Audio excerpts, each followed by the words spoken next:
Es importante conocer la historia y las repercusiones sociopolíticas y culturales que tuvo el movimiento de Córdoba. Este movimiento cambia la historia de la universidad en Latinoamérica. Una universidad escolástica, elitista, conservadora, a una universidad de cambio que incorporó la ciencia y la tecnología que había sido denegada de los tiempos coloniales hasta ese momento, a comienzo de siglo. De ahí pues que Latinoamérica y el mundo deben a la reforma, al movimiento de Córdoba, el cambio cualitativo de su esencia universitaria. Si bien es cierto, en Córdoba ocurre en 1918, en el Perú, por las condiciones sociopolíticas del país, el movimiento empieza a gestarse entre los años 30 del siglo XX, precisamente porque el movimiento estudiantil, el movimiento universitario no era tan fluido, y recién cuando nacen partidos políticos como el Partido Socialista de José Carlos Mariate y la Prisa de allá de la Torre, que influyen decisivamente en el movimiento universitario,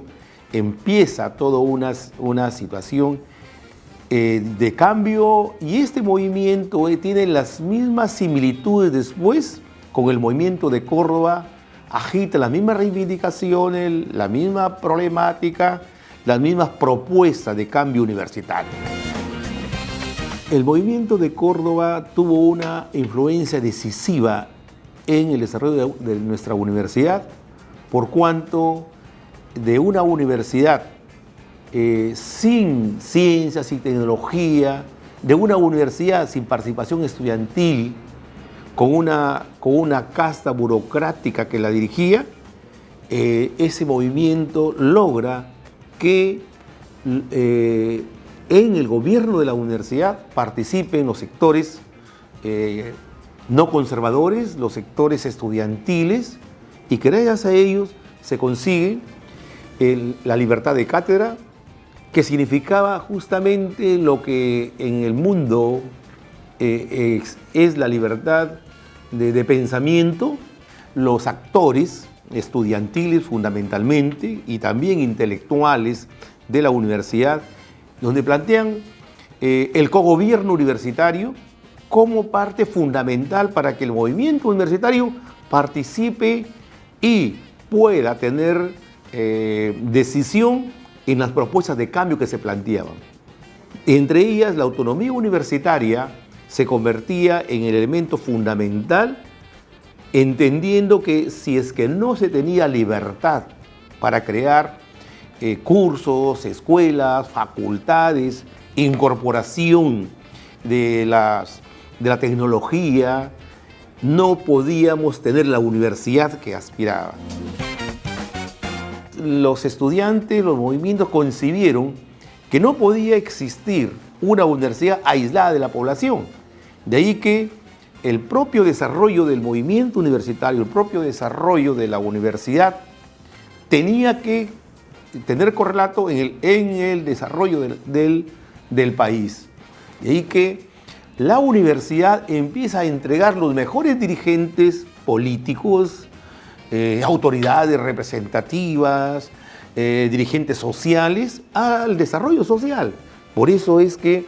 hasta la década del 70 hubo una estrecha relación, ¿no?, entre la universidad y la sociedad. Ya el advenimiento del fujimorismo en la década del 90, con el pretexto de combatir a Sendero Luminoso, los servicios de inteligencia hacen aparecer con una campaña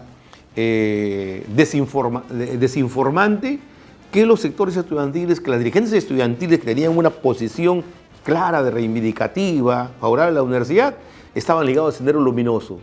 Y con ese pretexto se descabeza el movimiento estudiantil, se descabeza el movimiento universitario, y ahí pues tenemos nosotros una regresión, y la contrarreforma universitaria empieza. Y ahí es donde empieza un retroceso abismal del movimiento estudiantil. Eso hace ya que en el advenimiento del gobierno de Humala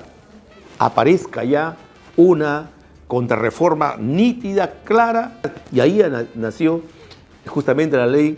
30 220, que no es sino la plasmación de la contrarreforma universitaria. Es decir, la reforma universitaria a partir de Decreto de Córdoba, que empieza en los años 30, fue liquidada, sí, por la desinformación y por este instrumento, y desapareció la autonomía universitaria en este momento. Hoy la universidad ha retrocedido, es casi nulo el movimiento universitario, aplastado de la época fujimorista, no existe en este momento ninguna oposición, ¿ya? Y tibiamente aparece un movimiento al interno muy débil aún, pero con mucha fuerza, con la Asociación de Universidades del Perú, que en este momento empieza ya, un poco sin el apoyo económico ya de la contrarreforma, del Grupo Saber, etcétera, etcétera, empieza a surgir y a decir la verdad, y recién empezamos a retomar la conducción del movimiento estudiantil, la conducción del movimiento universitario, y en camino a recuperar nuestra autonomía, única condición para lograr que la ciencia y la tecnología vuelva a convertirse en la esperanza de un país que necesita el cambio, que necesita trabajar. Y creo que los líderes peruanos, académicos, universitarios que han ido a celebrar el centenario, traen una misión importantísima, fundamental, para trabajar esa esperanza, esa ilusión de recuperar la autonomía universitaria.